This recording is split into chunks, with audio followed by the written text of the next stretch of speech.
지금부터 사랑과 기도로 만들어가는 생명 있는 방송 CHB 크리스찬 헤럴드 방송을 시작합니다.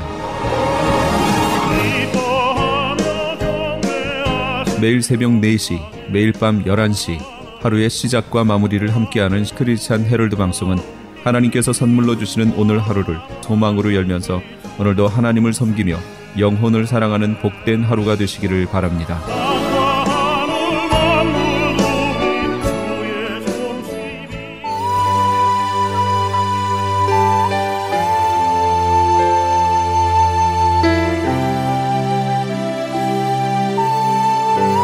이 새벽을 주님과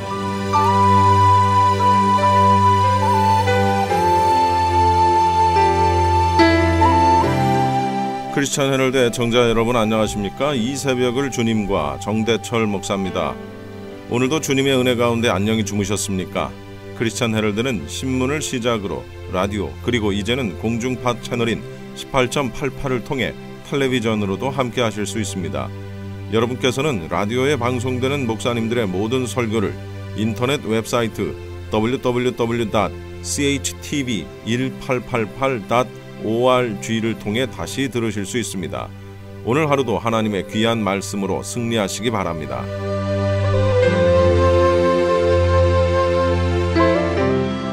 이 시간에는 먼저 프레이즈 교회의 로마서 강해 시간입니다.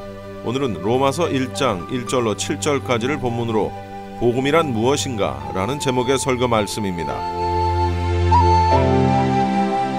2절 말씀 지금 보는 거예요. 이 하나님의 약속은 어떻게 우리에게 주어졌는가? 성경을 통해서 주어졌는데 이 성경은 그럼 어느 날 하늘에서 뚝 떨어졌나? 아니죠. 선지자들에 의해서 기록됐잖아요. 그러니까 그렇게 정리를 하는 겁니다. 이 복음은 하나님이 선지자들을 통해서 누구에 관해서? 무엇에 관해서? 2절에 아들에 관하여, 그의 아들에 관하여 성경에 미리 언약하시고 약속하신 것, 그것이 복음이다. 이렇게 우리가 이제 복음에 대한 개념 정리, 하나님의 아들에 대한 약속이구나. 그렇게 우리가 이제 복음이 뭐야? 그럼 복음 그 복된 소리, 그거 가스펠 예수님 얘기잖아. 그냥 막연하게 이렇게 이제는 여러분이 대답하지 마시고, 복음은 하나님의 약속인데 하나님께서 선지자들을 통해서 아들에 관하여 성경에 미리 약속하신 것, 그게 복음이야 라고 어디에서도 이 말씀을 가지고 여러분이 사람들에게 말할 수 있어야 되겠습니다. 성경을요, 여러분, 이러한 시각에서 보면 성경은 처음부터 끝까지 하나님의 약속에 대한 기록입니다. 그렇죠?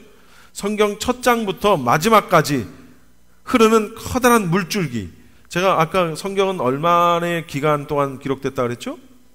1600년이에요. 여러분, 성경이 얼마나 놀라운 것인 줄 우리가 알아야 돼요. 만약에 30명이 넘는 저자가 1년 동안 시간을 주고 어떤 주제에 대해서 한번 글을 써봐라 그러잖아요. 그러면 똑같은 주제를 줬는데 30명이 넘는 그런 어떤 저자들이 그거에 대해서 쓰면 나중에 합쳐보면 이게 맞을까 안 맞을까? 보통 우리 생각에 안 맞을 거예요. 그렇죠? 만약에 한 사람 보고 하라 그러면 맞지. 그건 자기가 쓴 거니까. 자기가 전에 뭘 썼고 그 다음은 뭘 써야 되고 그 어떤 기승전결에 대한 어떤 흐름이 있을 거 아니에요. 그러나 그걸 두세 사람 이상이 벌써 딱 흘러가게 되면 그 두세 사람이 똑같은 기승전결을 가지고 글을 쓸 확률은 극히 희박하다는 거예요. 그런데 더더군다나 몇십 명의 저자들이 똑같은 기승전결을 가지고 쓸 확률은 거의 제로에 가깝다. 우리가 이렇게 볼 수 있습니다. 그러나 성경은 아까도 얘기했지만 1600년의 기간 동안 30명이 넘는 저자들이 썼는데, 이야, 희한하죠?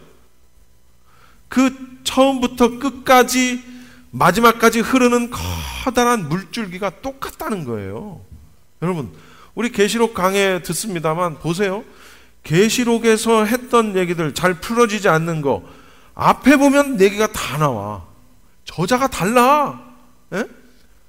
사도 요한, 요한계시록을 쓴 사도 요한과 다른 여기 뭐 모세, 누구, 이사야, 누구, 저자가 달라요. 다니엘, 호세아, 스가랴, 요엘 다 달라요. 저자도 다를 뿐더러 시대가 달라. 그것도 몇십 년도 아니고 몇백 년, 천년. 모세오경 같은 경우, 여러분 모세 시대와 요한의 시대가 얼마나 장구합니까? 그런데 놀라운 사실은, 근데 거기서부터 흐르는 그 구속사의 어떤 흐름이 정확하게 일치한다는 거예요. 그러니까 성경은 위대하다라는 겁니다. 우리가 하나님이 살아계시다라는 사실을 이걸 통해서도 알 수 있다는 거예요. 얼마나 놀랍습니까? 하나님이 어디 계시냐? 하나님은 진짜 살아계시냐? 보여봐라. 이런 소리 하는 사람들은 이런 걸 모르는 거예요. 이런 걸. 아무튼 이 성경은 인간을 구원하시기를 원하셔서 인간을 구원하시기 위한 구체적인 행동을 하시는 하나님의 구속의 역사, 즉 구원의 역사가 담겨 있다. 그리고 그 클라이막스에 누가 있어요? 바로 예수 그리스도가 있다라는 사실을 우리가 알아야 돼요. 근데 아까 언약, 약속 얘기했죠? 사실은 신약, 구약의 의미가 그 얘기예요. 약속. 구약은 뭐예요? 옛날 약속. 신약은 새로운 약속. 간단한 거예요. 무슨 신약은 뭐 새로 만들어진 약이고 구약은 옛날에 먹던 약이고 그거 아니라고. 예. 우리가 뭐 그렇게 농담 삼아 얘기도 하지만 사실은 우리가 먹어야 되는 약은 진짜 신약 구약이지 뭐. 우리가 지지해야 할 정당은 예배당이고 민주당이 아니라. 그 약속의 약속, 그 약속 속에 담겨져 있는 주제, 핵심 예수 그리스도예요. 그런데 그 놀라운 그 모세 시대로부터 시작을 해가지고 모세 시대가 뭐야? 창세기에서부터 이미 예수 그리스도의 탄생을 예고하고 있다는 거예요. 여자의 후손이 뱀의 머리를 밟으리라. 뱀은 여자의 후손의 뒤꿈치만 물겠지만 그러나 그 여자의 후손은 뱀의 머리를 밟으리라. 놀랍지 않습니까? 예수님의 그 오심을 벌써 창세기에서부터 예언을 하고 있다니까요. 네. 이것이 바로 복음이라는 거예요. 이것이. 모든 성경을 예수 그리스도를 가지고 해석을 해야 하는 이유가 바로 여기 있다라는 겁니다. 바울은 복음을 소개하면서 그 복음의 내용이 다른 사람이 아니라 예수 그리스도임을 말하고 있다는 거예요. 그래서 여기 들에 관하여 선지자를 통하여 하나님이 직접 이것이 복음이다 라는 사실이에요. 할렐루야. 예수 그리스도의 오심은 시간이 한참 지나다가 보니까 하나님이 이거 도저히 이거 안 되겠다. 내가 내 아들을 보내야 되겠다 하고 즉흥적으로 생겨난 것이 아니라는 거예요. 어떻게 시간이 지나다 보니까 이거 안 되겠다. 이게 아니라는 거예요. 그럼 무슨 얘기예요? 이 구원, 메시아 그리스도의 출생은 이미 하나님이 창세전부터 계획하고 계셨다는 사실을 우리가 알아야 된다는 거죠. 그러면서 그 아들을 소개하는 겁니다. 3절 한번 봅시다. 3절 다 같이 시작.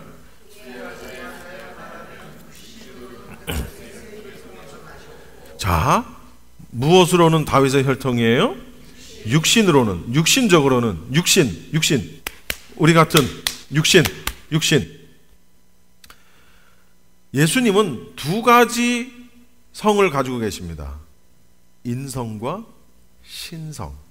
예수님은 완벽한 인간이시기도 하지만 완벽한 하나님이시기도 하다. 신이시다. 그러니까 이 두 가지 중에 어느 것 하나도 부정되어서는 안 된다는 사실이에요. 부정되어서는 안 된다는 사실이에요.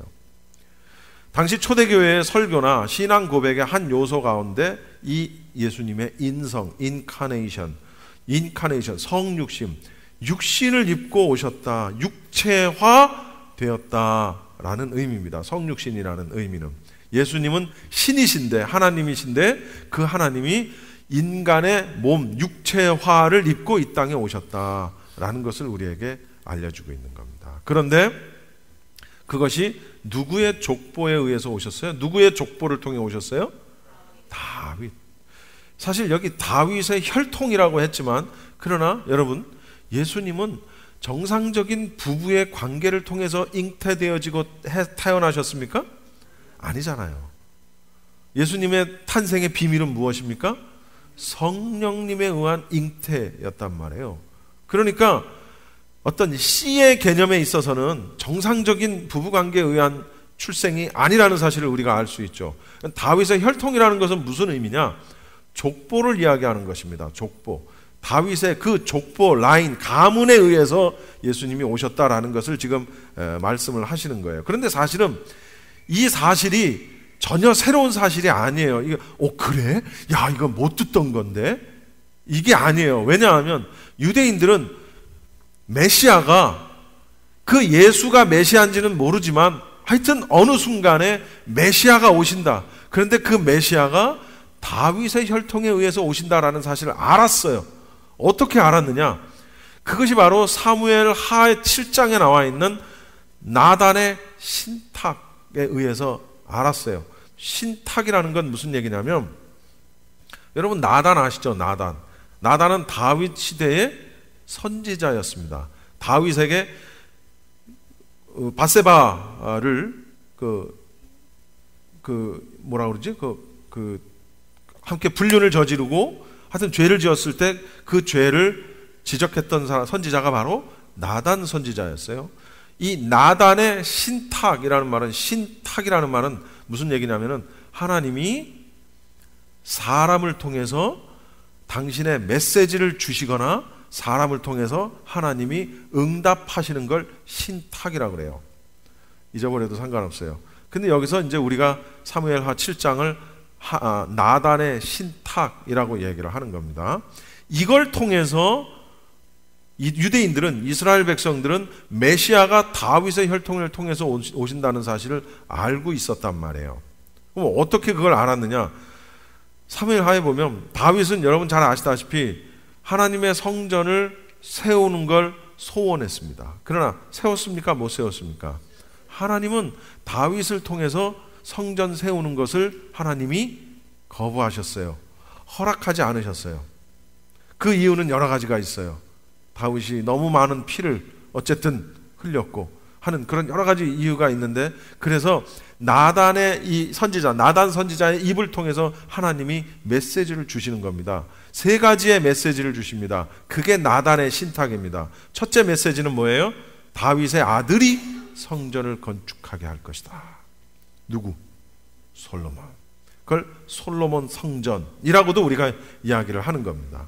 그것이 첫 번째 나단의 입을 통해 전해진 메시지였고, 두 번째는 다윗의 아들을 하나님의 아들로 칭할 것이다.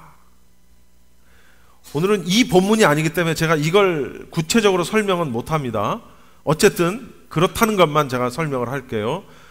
너는 성전을 건축하지 못하고 네 아들이 성전을 건축할 것이다. 두 번째, 다윗의 아들이 하나님의 아들이 될 것이다. 세 번째, 그 다음 다윗의 아들의 나라를 영원히 견고케 하겠다.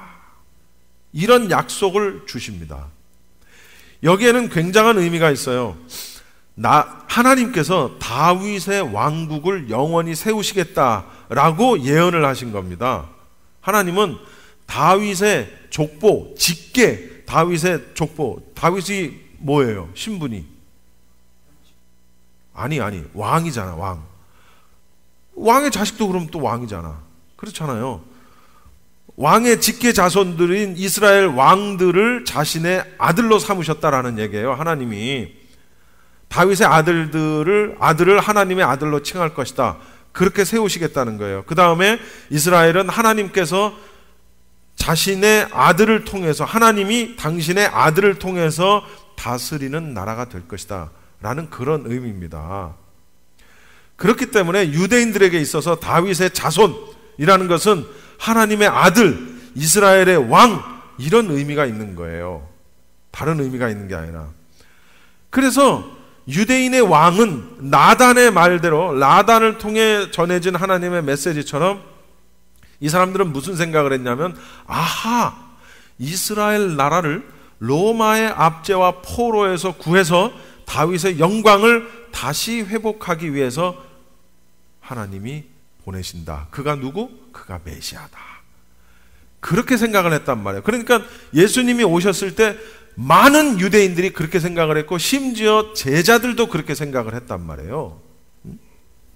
제자들도 정치적인 메시아, 로마의 압제로부터 자기 민족을 구원해낼 정치적인 메시아를 기대했는데, 그렇지 않은 모습을 보고 사람들이 일종의 배신감을 느꼈던 거예요. 너무나도 무력하게 예루살렘에 들어가는 예수님을 향해 종려나무 가지를 흔들면서 호산나 호산나를 외쳤던 그들이 정말 무력하게 당하고만 계시는 예수님의 모습을 보면서 그 호산나가 무엇을 보내요?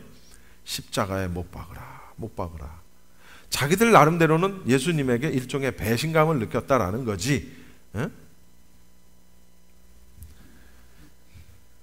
자, 그래서 인간의 족보, 다윗의 족보를 통해 탄생하게 된다는 사실을 바울이 강조하는 거예요.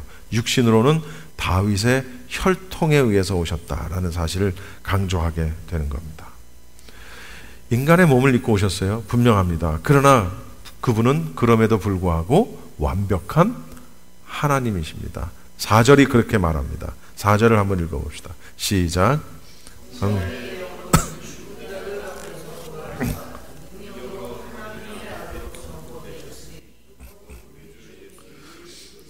성결의 영으로는, 이 표현은 육신으로는 이라는 표현과 굉장히 대조적이죠. 그렇기 때문에 성경을 성령이라고 해석을 해야 된다는 그런 견해도 있습니다. 그러나 그런 견해보다는 이런 견해가 훨씬 더 합당합니다. 뭐냐면 성결, 예수님의 영이 절대적으로 거룩하고 정결한 영이다, 이렇게 해석을 하는 거죠. 그리고 인간도 영이 있죠. 그렇죠? 우리 인간도 영이 있는데, 인간의 영보다 훨씬 월등한 어떤 그리스도의 신적인 그런 영을 표현하기 위해서 바울은 특별히 성결의 영으로는 이라고 이렇게 표현을 했다라는 겁니다. 바울은 육과 영과 이 두 측면을 함께 기록을 합니다. 무슨 의미냐면 예수 그리스도는 신성과 인성을 둘 다 가지고 계신 분임을 명확하게 하기 위해서라는 거죠. 그러면서 또 뭐라고 말하냐면 죽은 자 가운데서의 부활을 말합니다. 예수님의 신성을 거듭 강조하는 것이죠. 마지막 예수님의 공중 강림 때 어떤 일이 벌어져요? 예수님의 부활이 갖는 의미는, 여기 보면 죽은 자들, 옛날 우리 성경 번역에는 죽은 자 단수로 표현이 됩니다. 그런데 우리 개역개정 성경을 보면 원문하고 똑같이 번역을 했어요. 죽은 자들이라고 번역을 합니다. 죽은 자들 가운데서 부활했다. 그러면 부활할 수 있는 자들이 여럿 있다는 그런 의미예요. 예수님만 부활을 한다는 것이 아니라, 그 원어가 가지고 있는 의미는 예수님만 부활하는 것이 아니라 예수님이 부활하신 것처럼 우리도 부활한다. 우리 계시록을 통해서 말씀을 많이 배우니까 여러분 잘 아실 거예요. 순교자들의 부활과 마지막 백보자 심판에서의 부활과, 그때는 믿는 자, 믿지 아니하는 자, 낙원에 있는 자, 음부에 있는 자 모두가 할 것 없이 다 부활을 하지요. 물론 그 결과는 전혀 다른 결과를 우리가 만나게 되지만요. 이렇게 예수님의 신성을 강조하는 게 4절입니다. 그리고 5절 말씀을 보시면, 그러면서 이제 그로 말미암아, 그가 누구예요? 예수 그리스도로 말미암아 우리가 은혜와 사도의 직분을 받아. 여기서 말하는 우리가라는 것은 바울과 함께, 바울을 물론이고 그 바울과 함께 사역했던 사역자들을 이야기하는 것입니다. 그의 이름을 위하여, 누구의 이름입니까? 예수 그리스도의 이름을 위하여 모든 이방인 중에서 믿어 순종하게 하나니. 이게 바로 특사의 목적이었다는 거예요. 모든 이방인들에게 복음을 전하고 그들이 믿어서 순종하게 하는 것, 그것이 바울과 그의 동역자들의 사명이었다는 얘기입니다. 할렐루야.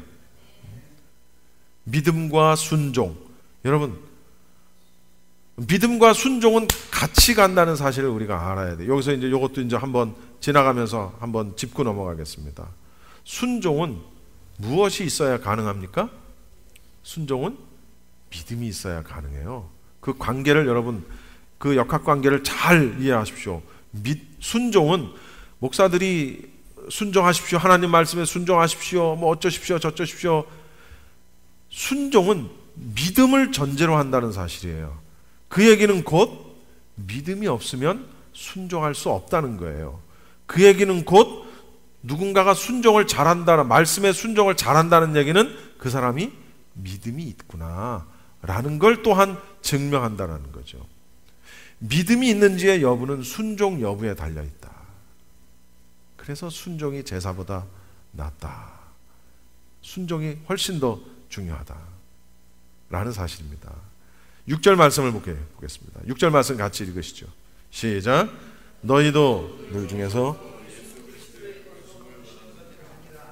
너희도, 여기서 말하는 너희도는 누굽니까? 응? 아니, 그 읽는 자들이지. 읽는 자들인데 누가 읽어요 이걸? 이방인인데 로마 교회 교인들에게 보내는 편지예요 지금 이거는. 그러니까 로마 교회 자체도 이방 세계에 위치하고 있죠. 당연히 로마 교회 구성원들도, 물론 로마 교회 구성원들 중에는 이방인들만 있었던 건 아니에요. 물론 유대인 크리스찬들도 있었지만, 그러나 아마 이방인 크리스찬들이 굉장히 많았을 거예요. 너희도 그 로마 유대인 크리스찬 혹은 이방인 크리스찬 로마 교회 교인들, 너희도 예수 그리스도의 것으로 부르심을 받았다. 여기서 말하는 부르심은 사도로서의 바울이 부르심을 받은 거와는 좀 다른 얘기죠. 그렇죠? 여기서 말하는 부르심이라는 것은 구원으로의 초청. 구원으로의 초청, 구원에 있어서, 구원으로의 초청에 있어서 하나님은 차별함이 없으시다. 우리가 어제 새벽기도 끝나고 맛있는 햄버거 먹으면서 그 얘기를 했죠. 차별에 대한 이야기를 했습니다. 여기 이제 다 나옵니다. 이제 나중에 가면 그 얘기가 다 나와요. 그때 이제 자세히 설명할 겁니다. 차별 있습니다. 그런데 그 차별이 우리 시대 백인이 흑인한테 총 쏘고, 무슨 남자가 여자를 차별하고 백인이 흑인 차별하고 이런 차별이 아니에요. 이제 나중에 그 얘기는 그때 가서 하도록 하겠습니다. 그러나 차별함이 없으신 것이 하나 있는데 뭡니까? 바로 구원으로의 초청은 나처럼 못생긴 사람, 배 나온 사람이나 우리 김한섭 집사님처럼 키 크고 멋있는 분이나, 응? 누구나 상관없어요. 응? 예준이처럼 날씬하고 키 큰 사람이나 영 목사님처럼 배불떼기나 상관없어요. 네. 아무 상관없어요. 구원으로의 초청은. 어? 이정현 집사님처럼 노랑머리나 김은혜 사모님처럼 하얀 머리나 저처럼 대머리나 아무 상관없어요. 네? 구원으로의 초청은 차별이 없으세요. 부르심을 받은 자니라. 이방인이든 유대인이든 할 것 없이 그리스도의 복음으로 부름을 받았다. 구원을 받았다. 그런 얘기입니다. 그래서 7절에 뭐라고 정리하냐면 읽어봅시다. 시작.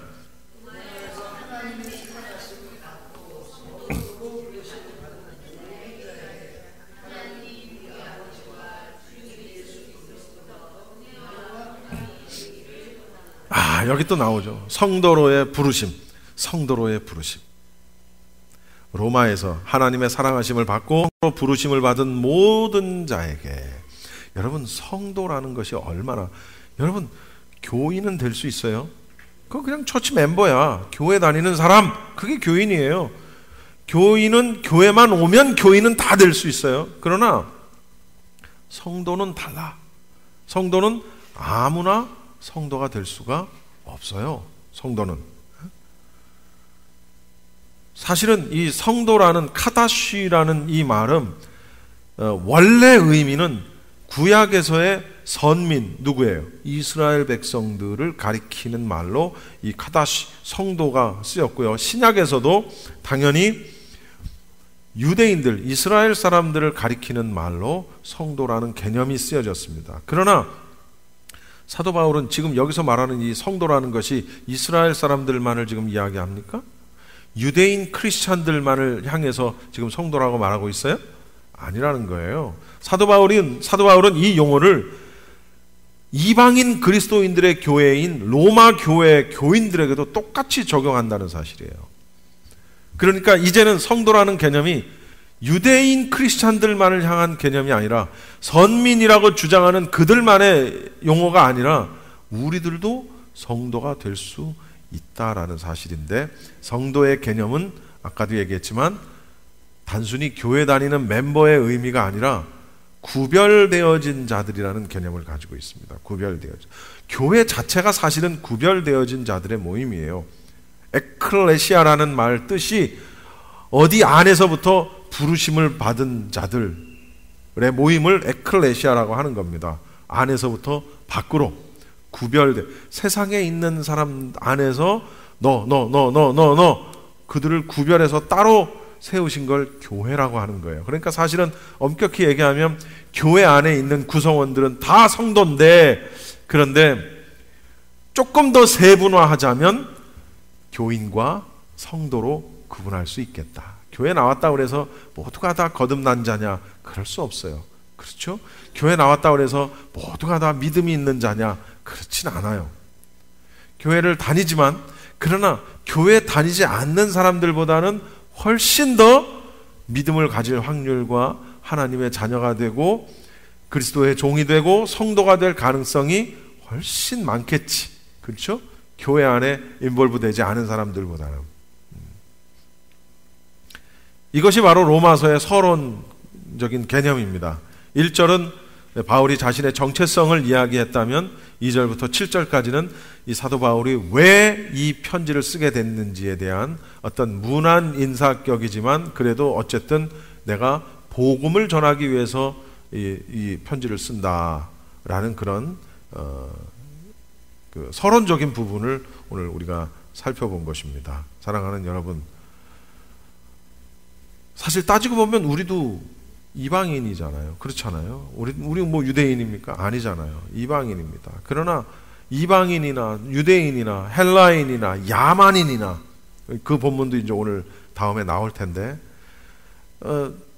야만인이라고 이야기하는 그런 사람들일지라도 복음으로 그들을 세워주시고 구원으로 초청하셨다는 얘기입니다.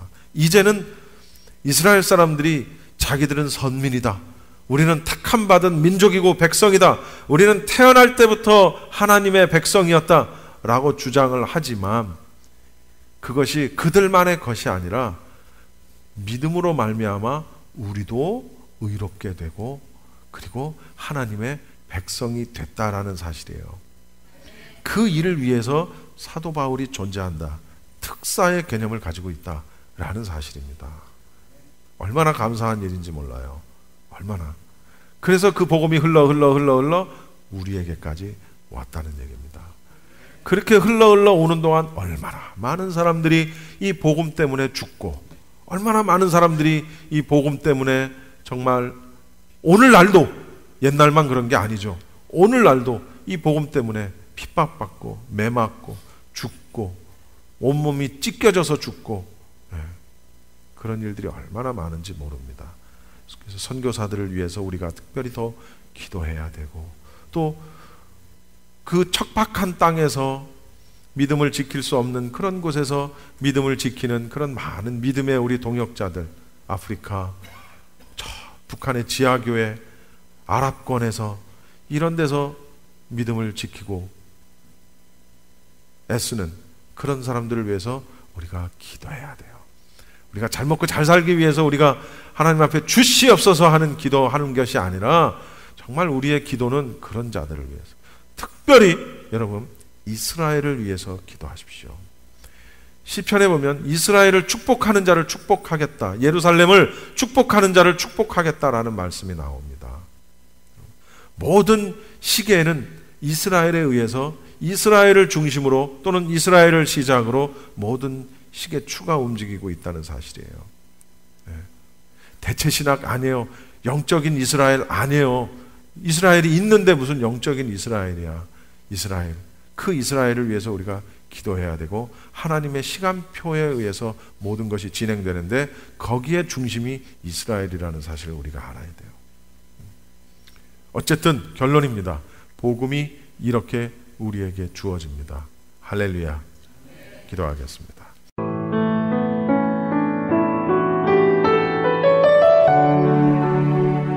지금까지 프레이즈 교회의 시간이었습니다. 프레이즈 교회에서는 매주 주일 오후 2시에 요한계시록 강해를 실시하고 있습니다. 요한계시록 강해에 참여하기를 원하시는 분들이나 신앙 상담을 원하시는 분들은 피코와 캔모어에 위치한 2668 웨스트 피코 블루버드 프레이즈 교회로 오시거나 전화 213-700-9833 213-700-9833번으로 문의하시기 바랍니다.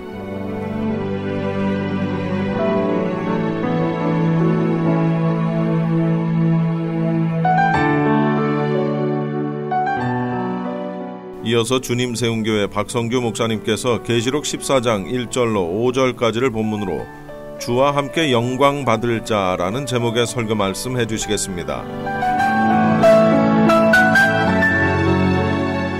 스페인의 유명한 화가인 피카소의 작품 중에 황소머리라고 하는 조각품이 있습니다. 얼마 전에 런던 경매장에서 3천만 불에 팔렸습니다. 그런데 이 황소머리의 재료가 너무나 웃기는 겁니다. 1943년 가을 어느 날 집 주위를 산책하던 이 피카소가 우연히 길가에 버려진 고물 자전거를 보고 며칠째 버려져 있으니까 주인이 없으니까 아마 이건 버려진 것 같다. 그런데 그걸 보는 순간 피카소가 멋있는 아이디어가 떠올란 거예요. 그 안장과 핸들을 갖고 뭘 만들면 되겠다. 머릿속에 황소머리가 생각난 겁니다. 그래서 안장을 떼다가 거꾸로 하고 그 다음에 핸들을 거꾸로 갖다 붙이니까 이게 꼭 황소머리처럼 된 거예요. 이걸 내놨습니다. 3천만 불의 경매가 된 것입니다. 여러분 그 안장, 핸들 다 버려진 겁니다. 아무도 가져가지 않는 겁니다. 그런데 이 쓰레기 더미에서 피카소는 명품을 만들어냈습니다. 아무도 생각지 못했던 기발한 생각을 피카소가 해낸 거예요. 버려진 자전거가 피카소의 손을 거치면 명품으로 다시 태어난다는 것입니다. 여러분 우리 인생도 마찬가지입니다. 버려진 고물 자전거 같은 인생이 예수님께서 타치하는 순간 우리 예수님이 만지시면 왕같은 제상으로 그리스도의 아름다운 신부로 다시 태어나는 줄로 믿으시길 바랍니다. 돈밖에 모르던 수전노 삭개오가 예수님을 만나는 순간 나눠주는 사람이 내 재산 절반을 팔아 가난한 자들에게 주겠나이다. 이런 변화가 일어납니다. 무식한 어부 시몬이 예수님을 만났어요. 사람 낚는 어부가 되게 하리라. 그 예수님의 손을 거치면서 위대한 베드로로 탄생합니다. 예수님을 믿는 자를 핍박하던 사울이 예수님을 만납니다. 다메섹에서 예수님을 만나는 순간 위대한 사도 바울로 변화됩니다. 여러분 죄인된 우리가 예수님을 만나면서 우리는 주님의 손에 의해 영광스러운 그리스도의 신부로 다시 태어나는 줄로 믿으시기 바랍니다. 오늘 이 성경 본문 요한계시록 14장에 보면 예수님과 함께 시온산에 서 있는 그리스도의 신부가 되는 영광스러운 왕같은 제사장들이 나타납니다. 오늘 계시록 14장에 등장하는 이 14만 4천 명의 주님과 함께 시온산의 선자들이 어떤 신앙을 가졌기에 이렇게 영광스러운 자리에 설 수 있느냐, 영원히 주님과 함께 영광을 누리는 사람이 되었느냐 살펴보고 저와 여러분이 우리 자녀들이 다 그 자리에 설 수 있기를 주의 이름으로 축원합니다. 첫째로 이들은 이마에 어린 양의 이름과 아버지 이름이 기록되었다. 이렇게 되어 있습니다. 우리 계시록 14장 1절을 크게 한번 읽어봅니다. 시작. 또 내가 보니 보라 어린 양이 시온산에 섰고 그와 함께 14만 4천이 있었는데 그 이마에 어린 양의 이름과 그 아버지의 이름을 쓴 것이 있도다. 아멘. 여러분 어린 양의 시온산에 섰다. 이 시온산은 감람산입니다. 예수님이 부활하시고 11 제자들을 두고 성천하신 제자들이 서가지고 구름 타고 올라가신 예수님 보고 있는데 천사 둘이 나타나서 흰 옷 입은 천사가 너희들이 어찌하여 하늘을 쳐다보느냐. 구름 타고 올라가신 예수님이 구름 타고 이 자리에 다시 오신다. 그렇게 얘기했습니다. 여러분, 시온산은 감람산이고 예수님 부활 성천하신 그 자리에 우리 주님이 다시 구름 타고 오실 줄로 믿으시기 바랍니다. 그 시온산에 구원받은 14만 4천이 함께 선다는 거예요. 그 14만 4천은 모두 다 상징적인 숫자입니다. 문자적인 숫자가 제가 아니라 그랬습니다. 구원받은 모든 슬기로운 다섯 처녀처럼 등잔에 믿음, 소망, 사랑, 기름 준비하고 깨어서 주님을 기다리던 자들이, 사모하며 기다리던 자들이 다 예수님을 맞이하러 주님 호령소리, 천상의 나팔소리와 함께 공중에 강림할 때 이 자리에서 들림받아 올라간 슬기로운 다섯 처녀 같은 사람들이 다 그 자리에 서는 거예요. 저와 여러분이 그 자리에 설 수 있기를 축원합니다. 신구약에 구원받은 성령으로 거듭난 모든 백성들이 그 자리에 섭니다. 그런데 그들이 14만 4천이다. 그 이단들 가운데 우리가 14만 4천이 채워지면 예수님 오신다. 이런 이단들이 많습니다. 이건요, 상징적인 숫자입니다. 여러분, 성경을 보면 이런 절대수예요. 2는 정인의 수입니다. 항상 둘씩 전도하러 보내. 3은 성부, 성자, 성령, 하늘의 수예요. 삼위일체 하늘의 수고. 4는 동서남북 땅의 수예요.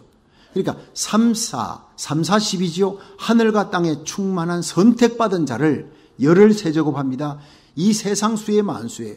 이 세상 이 끝에서 저 끝까지 하나님이 선택한, 택함받은 백성, 선택한 자를 하나님이 반드시 정확하게 한 명도 놓치지 않고 다 구원하십니다. 할렐루야. 그 가운데 저와 여러분이 들어있습니다. 이방인 유대인이 들어있습니다. 그 가운데 모슬렘권이 공산권에 있는 택함받은 성도들이 다 그 안에 들어있습니다. 구약과 신약에 선택받은 구원받는 성도예요. 계시록 7장 4절에 보면 내가 입맞은 자의 수를 들으니 이스라엘 자손의 각 지파 중에서 입맞은 자들이 14만 4천이라. 자, 여기서요, 이스라엘 백성 중 각 족속에서, 이스라엘 자손의 각 지파에서 14만 4천. 그럼 이거 문자적으로 이스라엘 지파 아니냐라고 얘기하는 분이 있습니다.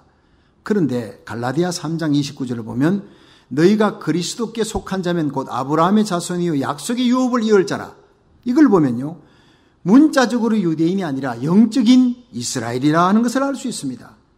우리가 예수님에게 속했다, 예수를 구주로 믿으면 아브라함의 자손이요 약속대로 유업을 이어받을 수 있는 영적인 이스라엘이라는 겁니다. 자, 여러분, 내가 죄인이고 예수가 나의 구주이시다는 것을 믿으시면 아멘 하세요. 여러분은 아브라함의 후손이에요. 영적인 이스라엘 백성이에요. 그러니까 이 문자적으로 14만 4천이 아니라 영적으로 거듭난 하나님의 백성, 이들 모두가 14만 4천의 상징적인 수에 들어가는 거예요. 에베소 1장 13절에 보면 그 안에서 너희도 진리의 말씀, 구원의 복음을 듣고 믿어 약속의 성령으로 인치심을 받았느니라 해서. 계시록 14장 3절에 보면 저희가 보좌와 내생물과 장로들 앞에 새 노래를 부르니 땅에서 구속함을 얻은 14만 4천인 밖에는 능히 이 노래를 배울 자가 없더라. 여러분, 성령으로 거듭나서 이마에 성령의 인을 받은 자는 예수를 구주로 고백합니다. 그들은 하나님의 보좌 앞에서 새 노래를 부릅니다. 이 새 노래가 무엇이냐? 바로 구원의 찬송, 날 구속하신 하나님의 은혜에 대한 찬송이에요. 그 이마에 예수님의 이름, 어린 양의 이름, 하나님의 이름 썼다. 그것은요, 내가 하나님 것이라는 거예요. 하나님 소유라는 겁니다. 그리고 하나님을 닮아가는 겁니다. 내가 주님의 소유일 뿐 아니라 성령이 나로 하여금 믿음으로 구원받았습니까? 점점 하늘 날아갈 때까지 우리의 말과 행위가 예수님을 닮아가는 겁니다. 그래서 이 땅에 사는 동안 주님을 찬양하고 십자가 보혈을 찬양하고 예수님을 보내신 하나님을 찬양하는 새 노래를 부르는 이 거룩한 성도들만이 천국 들어갈 수가 있다는 거예요. 한국이 자랑하는 세계적인 학자가 있습니다. 한동대학교 김영길 총장. 이분이 미국에서 유학해서 공부를 하는데 부인이 독실한 신자예요. 그 남편 데리고 교회 가자. 교회 가서 잠자도 좋으니까 교회 가자. 이 김동길 총장, 김영길 총장이 교회 가서 뒷자리에 앉아서 가만히 설교를 들어보니 도무지 알 수가 없어요. 예수님을 왜 믿어라 그러는지, 왜 예수님을 믿어야 될 필요가 뭔지, 예수가 도대체 누구인지. 아니, 예수님이 33세 젊은 청년이 십자가에 달려 죽었다. 그런데 그 예수를 믿어야 구원받는, 이거 이해가 안 되는 거예요. 그래서 창세기부터 요한계시록까지 성경을 읽고 또 읽고 또 신앙서적을 산더미처럼 쌓아놓고 읽고 또 읽어도 이해가 안 됩니다. 근데 어느 날 오후 6시가 지나 성경을 읽고 신앙서적을 읽다가 깊이 몰두하면서 하나님 나 좀 깨닫게 해주세요. 왜 예수님이 이 땅에 오셔야 했는지, 내가 왜 예수를 꼭 믿어야 구원받는지 난 이해가 안 되니까 깨닫게 해주세요. 기도하면서 글을 읽어 내려가다가 갑자기 한순간 깨달아졌습니다. 한순간. 우리는 다 죄인인데 죄값 때문에 죽어 지옥 간다. 이거는 이해가 되는 거예요. 죄값이니까. 근데 이 죄를 속하기 위해서는 한 인간이 와야 되는데 하나님은 영이니까 죽을 수 없어요. 누군가 나 대신 죽어줘야 돼. 100만 불 빚졌으면 100만 불 갚아야지 내가 구속함을 받고 나오는 거예요. 근데 내가 죄값은 영원한 지옥의 형벌인데 이 생명의 빚을 졌으니 누가 죽어줘야 되되 죄인이 죄인을 죽어주면 무효라는 거예요. 의로운 사람이 죽어야 되는데 이 땅에 의로운 자가 없으니 하나님이 그래서 인간의 몸을 입고 오셨구나. 그래서 하나님이 그 외아들 예수님을 이 땅에 보내셨고 육신의 몸을 입고 이 땅에 오신 것은 십자가에 못 박혀 죽으시기 위해 육신을 입으셨구나. 그래서 예수님이 육신을 입고 오셨고 십자가에 달려 죽으셨구나. 그분을 믿어야 구원받고 내 죄가 사함받는구나. 한순간 깨달아진 겁니다. 할렐루야. 이 진리를 갑자기 깨닫는 순간 그동안 그를 뒤덮고 있던 무서운 그 의심의 안개가 거두어지고 무서운 그 먹구름이 다 거쳐지면서 환하게 밝아서 그 영혼에 형언할 수 없는 기쁨이 막 쓰나미처럼 몰려왔습니다. 얼른 일어나 자기 부인에게 달려가서 여보 내가 깨달았어. 내가 예수님이 왜 십자가에 달려 죽었는지 그분이 바로 내 죄 때문이라는 것을, 나의 죄를 속하기 위해 죽었다는 것을 깨달았어. 여보 감사기도 하자. 그리고 무릎 꿇고 하나님 감사합니다. 내가 예수님을 나의 구주로 믿습니다. 내 죄 때문에 예수님 십자가에 달렸었음을 믿고 예수님의 피로 나를 속해 주신 하나님 감사합니다. 눈물을 툭툭 흘리며 감사기도 드렸습니다. 그 순간이 김영길 박사님이 성령으로 거듭나는 순간이었어요. 여러분 아침에 출근합니다. 핸들 잡고 가는데 어제 그 차 타고 가는데 하늘이 어제 하늘과 다르더라는 거예요. 그렇게 하늘이 빛날 수가 없어요. 근데 길가에 있는 나무들이 막 바람에 움직이는데 그것이 하늘 향해 두 손 들고 막 하나님을 찬양하는 것 같이 보여요. 모든 것이 하나님을 향한 찬양으로. 그래서 찬송을 불렀습니다. 주의 말씀 받은 그날 기쁘고도 복되도다. 이 기쁨만 못 이겨서 온 세상에 전하노라. 기쁜 날 주 나의 죄 다 씻은 날. 늘 깨어서 기도하고 늘 기쁘게 살아가리. 기쁜 날 주 나의 죄 다 씻은 날. 이 찬송 209장이 김영길 장로님이 제일 좋아하는 찬송이었다고 고백했습니다.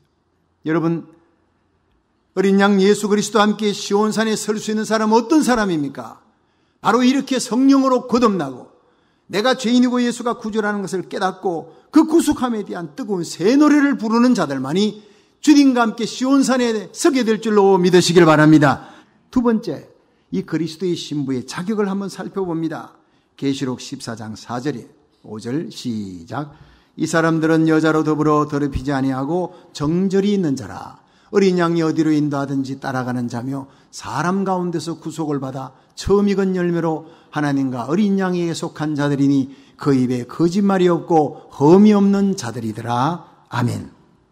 자, 이 사람들의 특징이에요. 첫째가 이 사람들은 여자로 더불어 더럽히지 아니하고 정절이 있는 자라. 이 계시록 14장 4절이에요. 여기에 성경 속에요. 여자가 나옵니다. 계시록 17장 18절에 또 네가 본 바 여자는 땅의 임금들을 다스리는 큰 성이라. 그러니까 이 여자는 하나님을 대적하는 큰 성, 세상 문화, 세상주의예요. 세상 쾌락, 세상 유혹을 얘기하는 거예요. 그러므로 어린 양 예수와 함께 시온산에 설 수 있는 사람은 세상주의에 빠져들어가지 아니한 그리스도의 신부들이 그 정절한 믿음을 지키고 충성을 다하며 예수님께만 정절을 지키는 신부들이 그 자리에 선다예요. 이 자한번연의 전례역정에 보면 기독도가 천성 가다가 길을 잘못 들었습니다. 그래가지고 어느 날 하룻밤을 자는데 그 집이 노아담의 집이에요. 그런데 가서 밥을 먹고 있는데 이 노아담이 보니까 청년이 괜찮거든요. 어디 가냐? 시온산으로 간. 그 시온산 가는 길이 험해. 죽을지도 몰라. 얼마나 어려운 길인데 그거 가지 말고 여기 우리 집에서 편하게 잘 쉬. 자네 내 사위 삼고 싶네. 얘들아 박수를 딱딱 치니까 딸 셋이 나왔어요. 네. 그 딸 세 명이 이름을 하나하나 얘기하는데 호색, 탐재, 고명. 호색이 뭐예요? 색을 좋아하는 거예요. 탐재, 재물 좋아하는 거예요. 고명, 명예 좋아하는 거예요. 호색, 탐재, 고명이 보니 정말 절세 미인입니다. 이 중에 하나를 네 아내로 신부로 택하라. 아니면 셋 다 줄게. 네가 나의 사유가 돼서 여기 편하게 지내지. 크게 고생해서 천성 시온성 그래 갈라 그러냐. 있는지 없는지도 모르는 거기를 가게 그 고생하지 말고 나와 함께 살자. 여러분 이 야릇한 유혹에 그냥 홀딱 빠져들어갑니다. 그렇게 하면 좋을지도 모르겠다. 한번 생각해 보겠습니다. 근데 밥을 먹고 있는데 이 할아버지의 가려졌던 이마에 머리카락으로 가려졌던 이마가 살짝 보이는데 거기에 옛사람이라고 딱 적혀 있는 거예요. 옛사람에게 이 노아담 옛사람에게 까딱하면 내가 유혹에 넘어갈 뻔했구나. 그날 밤 자는 채 하고 있다가 자다가 깨어나서요. 뒷문으로 도망쳐서 천성을 향해 달려갔다는 얘기입니다.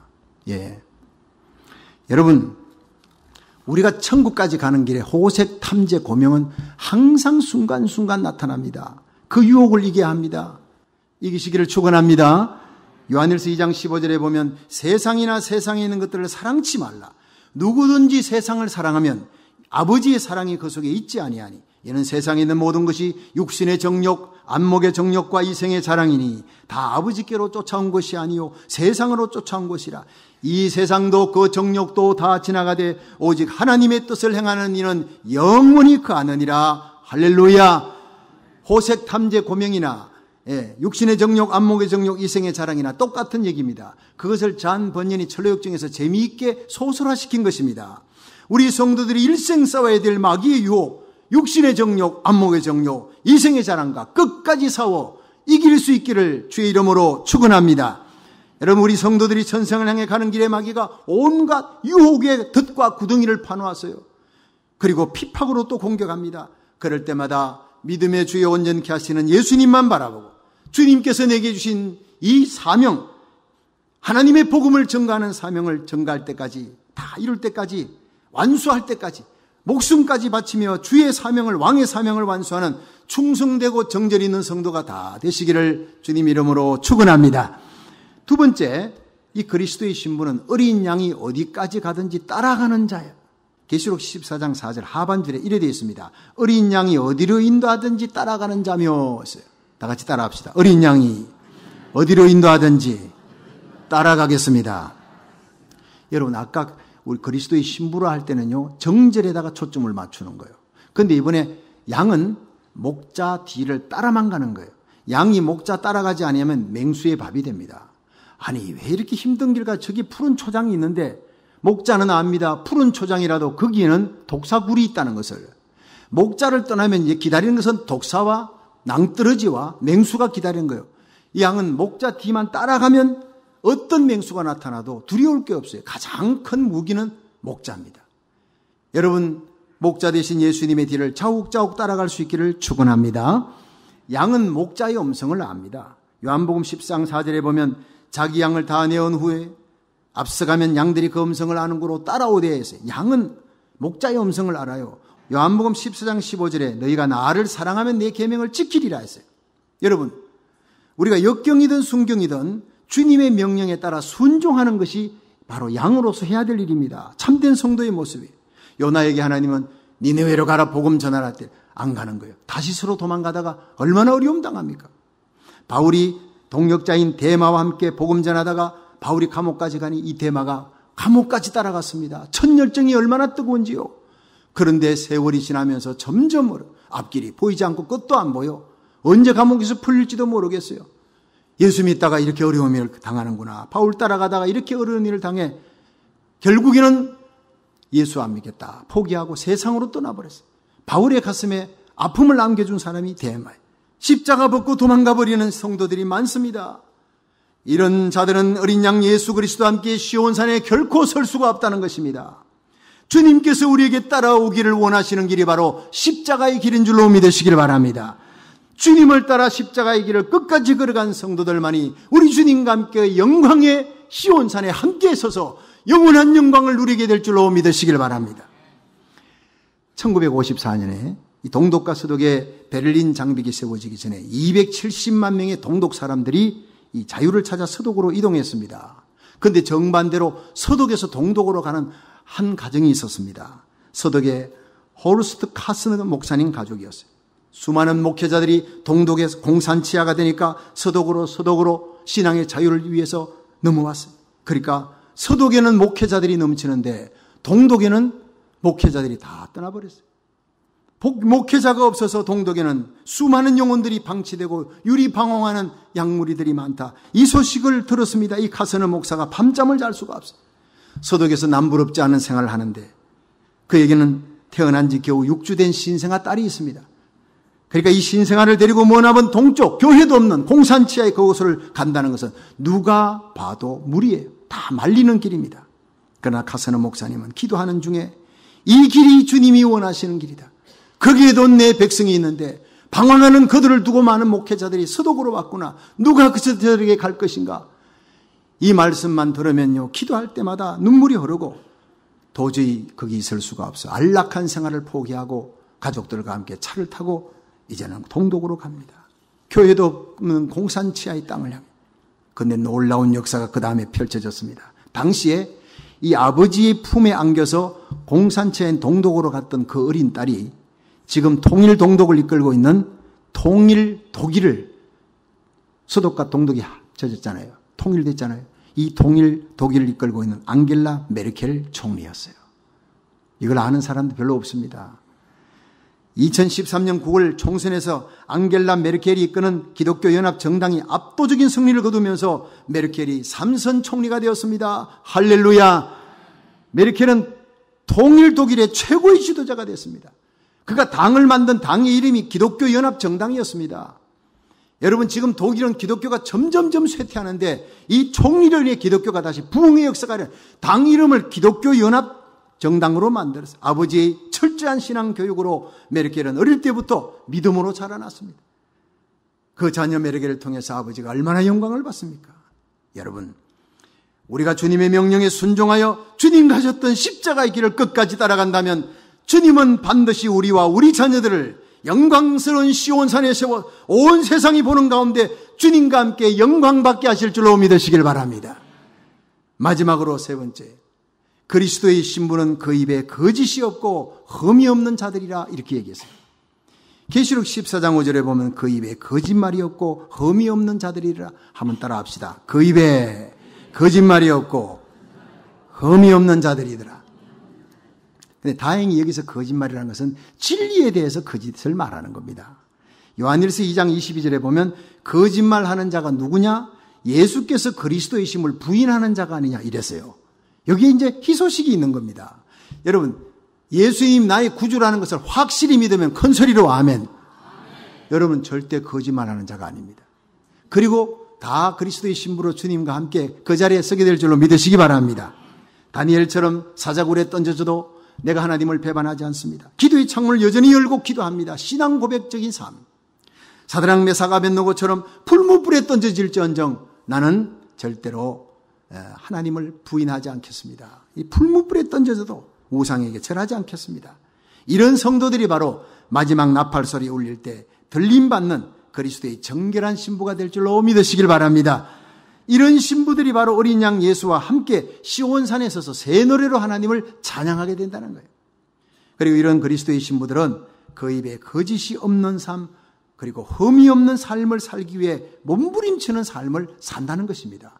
우리가 거짓이 없고 흠이 없는 성결한 삶을 살아서 구원받는 것은 아닙니다. 우리는 은혜로, 믿음으로 구원받는 거예요. 그렇지만 믿음으로 구원받은 하나님의 백성들은 크리스찬 라이프가 이 땅에서 우리의 말 한마디가 보정수표가 되는 거예요. 말 한마디에 책임을 지는 삶을 살게 된다는 겁니다. 그렇게 몸부림치는 삶을 살게 된다는 것입니다. 믿으시면 아멘. 프랑스 혁명이 일어났을 때 이 프랑스의 루이 16세와 왕비가 시민혁명군의 포위가 되었어요. 그런데 궁전을 마지막까지 지킨 것은 프랑스 군대가 아니었습니다. 왕궁 수비대는 다 도망쳐버렸습니다. 그 벌떼같이 달려드는 이 시민혁명군 앞에 죽게 생겼으니까 다 도망쳐버리고 스위스 용병 700명만 남았어요. 그래서 남의 나라에 와서 왕과 왕비를 위해서 용맹하게 싸우다가 장렬하게 최후를 맞이했다고 그렇게 기록되어 있습니다. 그 시민혁명군이 스위스 용병들에게 퇴각할 수 있는 기회를 주었습니다. 그런데 이 스위스 용병들은 계약 기간이 몇 개월 아직 남아있기 때문에 우리는 결코 이 성을 떠날 수 없습니다. 그 제의를 거절했습니다. 그리고 다 죽었습니다. 당시 전사한 한 용병이 가족에게 보내려 했던 편지에 이렇게 쓰여있습니다. 결국 가족에게는 못 가지만 그건 죽은 시체의 품에 발견된 편지였습니다.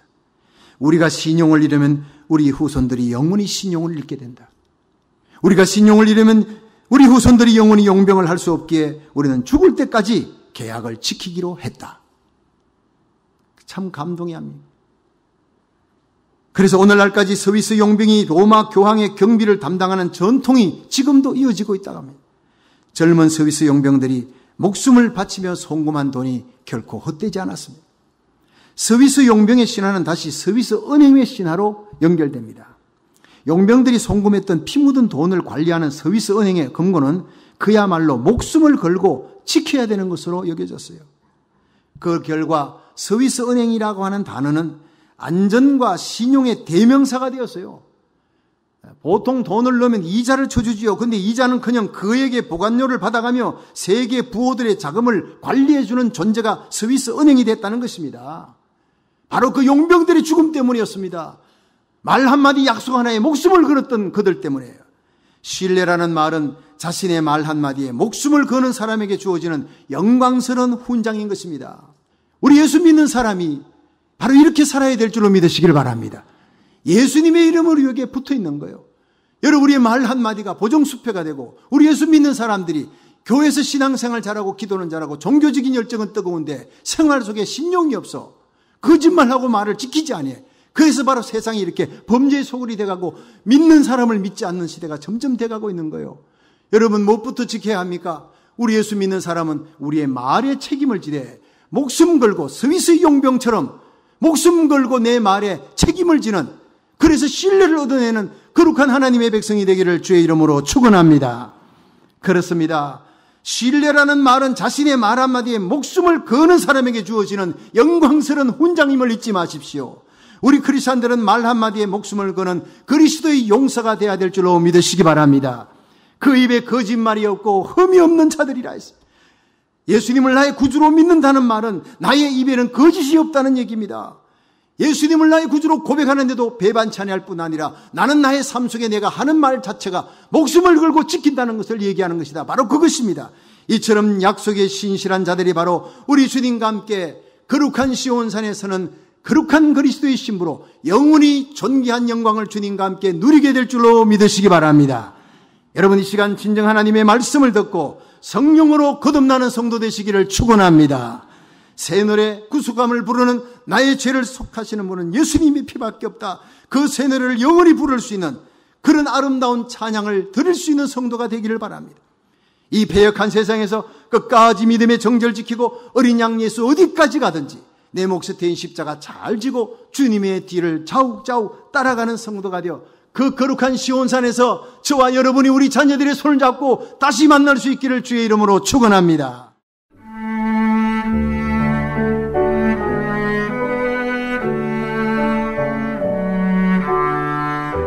지금까지 주님세운교회 박성규 목사님의 설교 말씀을 들으셨습니다. 주님세운교회는 2911 로미타 블루버드 토렌스에 위치하고 있으며 신앙상담이나 교회에 대한 문의는 310 지역번호 325-4025 310 지역번호 325-4025번으로 하시기 바랍니다. 이 새벽을 주님과 일부 함께 하셨습니다. 잠시 후 2부에서 뵙겠습니다.